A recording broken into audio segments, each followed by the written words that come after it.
and welcome to the HerbmanT podcast, where I am your host, HerbmanT. And today's topics are going to be about something I cannot pronounce. Behcets disease. I'm assuming I pronounced that right. Liver. Again, a lot of questions about the liver. And bloating and much, much more. So first things first, if you want to support the podcast, head over to HerbmanT.com, get an ebook or some merch. Right here. Or you can head over to Patreon.com and become a Patreon supporter or a podcast supporter. So you have two memberships, $7 a month, $30 a month. Both of them have perks to go along with them. Or you can cash at me. HerbmanT, $, HerbmanT, $, HerbmanT, just as you see in the HerbmanT podcast logo in the left-hand corner, I believe, of your screen. Now, first things first, the question was, hello, what about inflammation for Behcets disease? So if you don't know, herbs are for structure, functions, and fluids. They're not for diseases. So when we're talking about herbs for a disease, first off, what are they asking? What exactly are they talking about, right?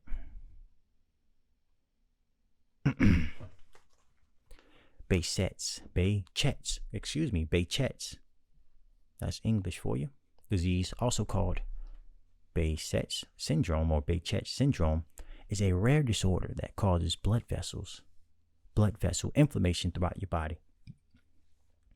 This disease can lead to numerous signs and symptoms that can seem unrelated at first. They can include mouth sores, eye inflammation, skin rashes, and lesions in genital sores. So going back to initially what they said, is a rare disorder that causes blood vessel inflammation. So we know blood vessel inflammation, right? And what are the blood vessels? Blood vessels circulate blood throughout your body. So systemic. It is a systemic problem. What else is systemic in the body? You have the interstitial spaces that are systemic. You have the lymphatic system that is systemic. And you also have the nerves that are systemic. So off top, whenever you have inflammation, it is an immune response that something is wrong and you need to fix it. How do we fix it? You must promote detoxification. How do we promote detoxification? You must move your body. Get up, dance, do jumping jacks. Get on a rebounder, go for walks. You must eat the right foods, fruits, berries, melons, and of course, you want to take herbs to help promote the function of your eliminatory organs in order to reduce its inflammation, no matter where it is in the body. Again, this is systemic. So what really isn't systemic, When the lymphatic system becomes stagnant and is no longer moving, problems will arise. Usually it shows up in your genetically weak areas. This individual is just born with a bad hand. But to work on reducing the inflammation, you must get your kidneys to function properly. Herbs that have a diuretic action can help with that. Also, herbs that have a adaptogen action can help with that as well. You have herbs that can help to strengthen the arteries or vessels. Hawthorn is a great one, and I believe goji berries, also known as lycium fruit, can help with that as well. But it could be a strong issue with fats building up in the walls of the vessels and the arteries, and those fats just aren't cushioning the arteries enough to help protect them, and this could lead to strokes. Basically, the connective tissue in these vessels or arteries aren't strong enough to hold anymore, and now they're beginning to collapse. So inflammation is heat. Too much heat over time will begin to break things down. So again, you're not using the herbs for the so-called disease, but to bring balance to structure, function, and fluids. In this case, mainly the lymph and the structure would be, of course, the vessels. And it's systemic. And usually when you start running into cardiovascular problems, you have other problems that are already occurring, like what they mentioned here already. So mouth sores are probably already happening, or probably happened first before the blood vessel inflammation showed up.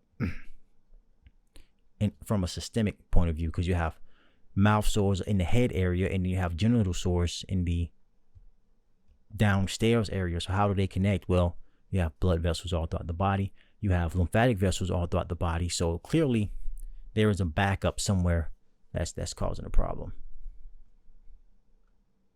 I gotta see about this. Sitting there.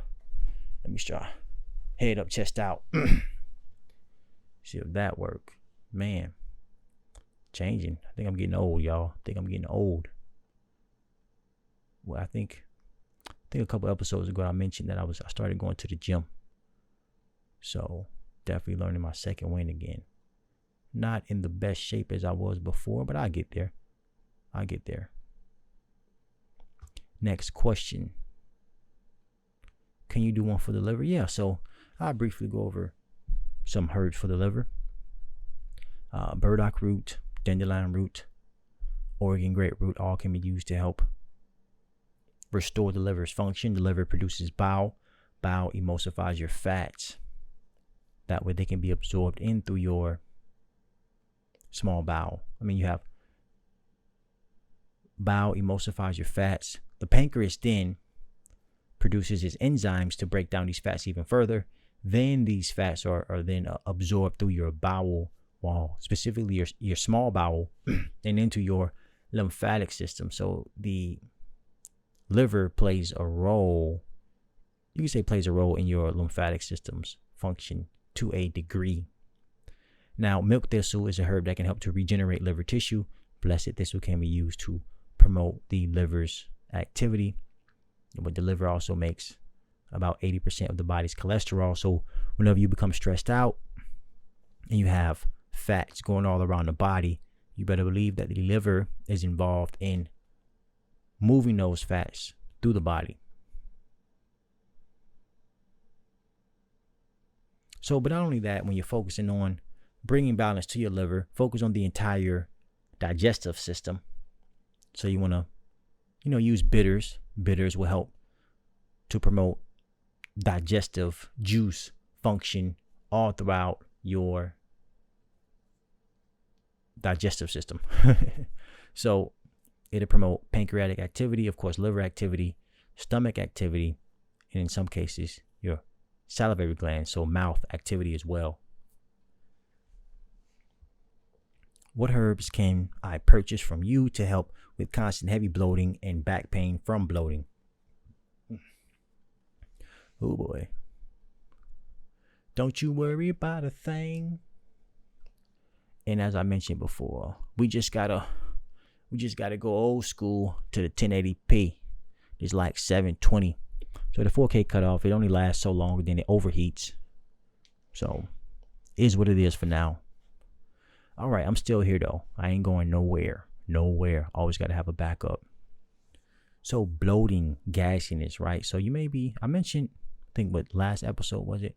I mentioned a herb known as catnip that can potentially help with relieving flatulence. You also have herbs such as chamomile and lemon balm that can be used to reduce flatulence or get gas out of the body to help reduce bloating. Also pay attention to what you're eating.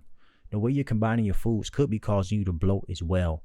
And if you're talking about back pain, I'm curious to see if it's, lower back pain could be a sign of a kidney problem as well. And maybe you want to make sure, get some herbs for the kidneys, whether it be more of a kidney tonic like cordyceps mushrooms or nettle leaf, or maybe something to help potentially not irritate the kidneys, but somewhat soothing to the kidneys, such as corn silk or marshmallow root. But definitely pay attention to what you are eating. I wouldn't be surprised if that was the cause of your bloating and back pain. All right, last question for today. What about living parasites? How do you cleanse your body of those? Well, if you want to get rid of living parasites and, kind of push them out when they're alive, Start eating more. Go 100% fruits, berries, and melons. That'll work on changing the terrain.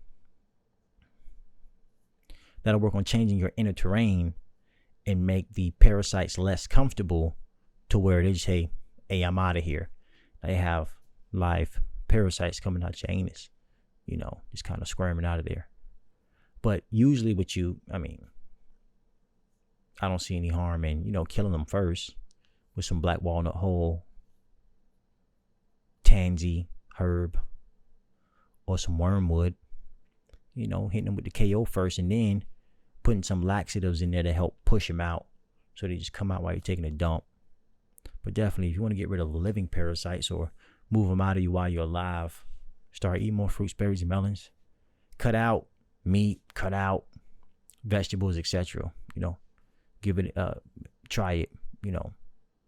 If you can't just do it cold turkey or go 100% inner fruits, berries, and melons, build your way up to it. Try like one day, all fruit just for one day. That should be pretty easy to do. It is just one day. And it's really just mind over matter. Don't overthink it too much. Just eat. If you get hungry, eat fruit. Eat an orange.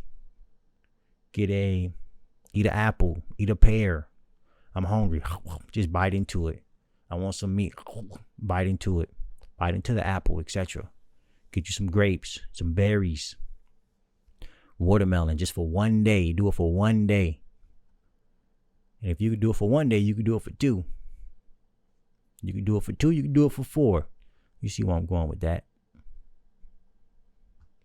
All right. And that's all the time I'm going to have for today. Again, if you want to support the podcast, head over to HerbmanT.com. Let's see if it pops back on the screen. And it does. It's over here, HerbmanT.com. Check out the shop. Again, you can become a podcast supporter because you know how they do. Let's see how long I could be on here talking about these herbs before they hit me with the ban. If they do ban me, all my stuff is going to be on Patreon. All my podcast episodes will be on Patreon. And just a quick tip, I'll save that for another show. A little surprise for you. All right. Enjoy the rest of your morning, afternoon, and or night. Peace.